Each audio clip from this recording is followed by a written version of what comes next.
ધ્રુવ મહારાજા ઉત્તાનપાદના પુત્ર હતા. રાજાને બે પત્નીઓ હતી, સુનીતિ જે ધ્રુવની માતા હતી અને સુરુચિ જે ઉત્તમની માતા હતી. રાજા સુરુચિને ખૂબ પ્રેમ કરતા હતા અને સુનીતિ તથા ધ્રુવની અવગણના કરતા હતા.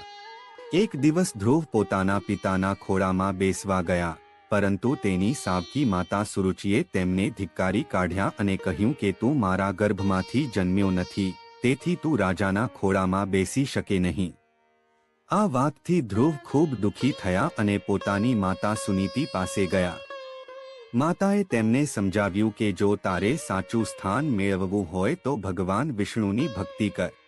આ સાંભળી ધ્રુવ ભગવાનને પામવા માટે જંગલમાં તપસ્યા કરવા નીકળી પડ્યા. ત્યાં તેમને નારદ મુનિ મળ્યા, જેમણે તેમને ભક્તિનો સાચો માર્ગ બતાવ્યો. ધ્રુવે અતિ કઠોર તપસ્યા કરી.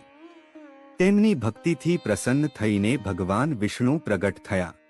ભગવાન વિષ્ણુએ ધ્રુવને વરદાન આપ્યું કે તેમને સ્વર્ગમાં એક અચળ અને શ્રેષ્ઠ સ્થાન મળશે.